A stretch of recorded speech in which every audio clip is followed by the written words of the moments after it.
স্বাগতম জনাইছো নিউজ আসামৰ অন্য এটা ভিডিঅ'লৈ 18 মাহৰ যি বকেয়া আছিলে সেই বকেয়াক লৈ এক ডাঙৰ আপডেট আহিছে। এই আপডেটটো লোকসভাৰ পৰা আহিছে ministry of finance department of expenditure ফালৰ পৰা। গোটেইখিনি কুৱেশ্যন এনচাৰ চাম কি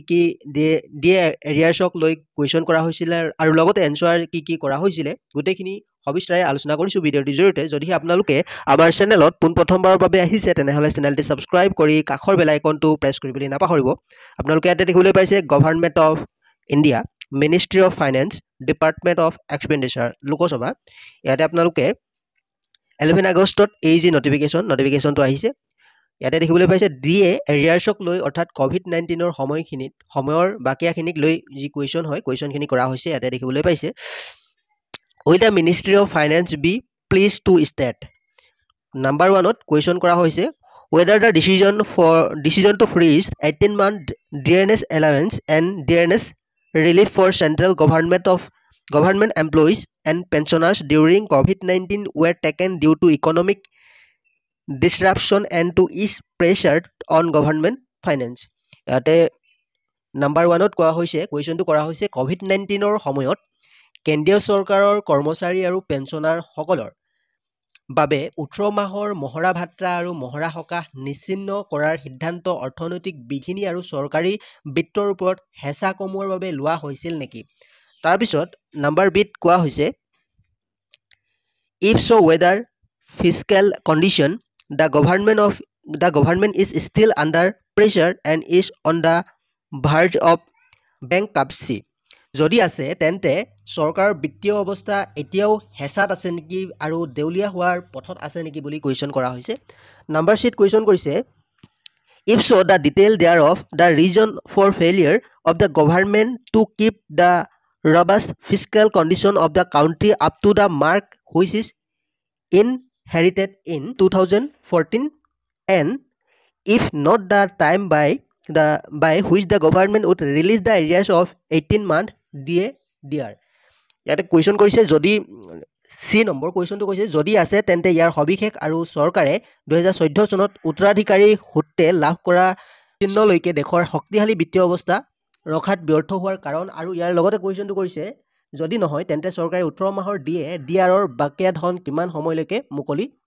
তাৰপিছত ইয়াতে কুৱেশ্যনবিলাকৰ যি এনচাৰ হৈছে এনচাৰ দিছে ইয়াতে ministry of state in the ministry of finance Shri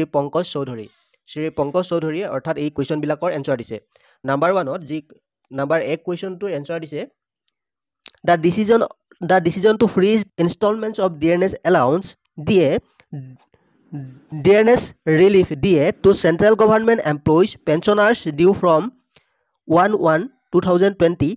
1/7/2020 and 1/1/2021 was taken in the context of COVID-19 which caused economic disruption so as to ease pressure on government finances. ইয়াতে question 1ৰ যি answer হৈছে ইয়াতে কোৱা হৈছে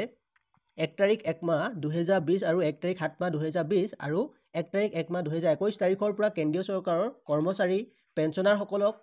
দিবলগীয়া dearness allowance dearness relief ডিআৰৰ 3টা কিস্তি fridge কৰাৰ সিদ্ধান্ত লোৱা হৈছে COVID-19ৰ পৰিপ্ৰেক্ষিতত যাৰ ফলত অৰ্থনৈতিক বিঘিনি ঘটিছিল যাতে চৰকাৰী বিত্তৰ ওপৰত হেঁচা কম হয় এনেকুৱা ধৰণে এনচাৰটো দিছে। তাৰপিছত বি আৰু চি একেলগতে কুৱেশ্যনটোৰ এনচাৰ দিছে the fiscal side of the government of India has narrowed from 9.2% in the financial year 2020 and 21 to 4.4% in the FY 2025-2026 budget estimates. ইয়াতে বি আৰু চি কুৱেশ্যনটো ভাৰত এনেকুৱা ধৰণে এনচাৰটো দিছে ভাৰত চৰকাৰৰ বিত্তীয় ঘাটি 2020 আৰু 21 বিত্তীয় বৰ্ষত 9.2% অৰ্থাৎ শতাংশৰ পৰা 2025 আৰু 26 বিত্তীয় বৰ্ষৰ 4.4 শতাংশলৈ হ্ৰাস পাইছে বা যি অনুমান। তাৰপিছত ডি নম্বৰ কুৱেশ্যনটো কৰিছে এনচাৰটো কৰিছে the adverse financial impact of pandemic in 2020 and the of welfare measure taken by the government had a physical spillover beyond FY 2020-21 therefore areas of DAR were not considered feasible. ইয়াতে লাষ্টৰ যিটো answer দিছে 2023 চনত মহামাৰীৰ বিৰূপ আৰ্থিক প্ৰভাৱ আৰু চৰকাৰে গ্ৰহণ কৰা কল্যাণমূলক ব্যৱস্থাৰ বিত্তীয় সাহায্যৰ ক্ষেত্ৰত 2020-21 বিত্তীয় বৰ্ষৰ পিছত বিত্তীয় বৰ্ষৰ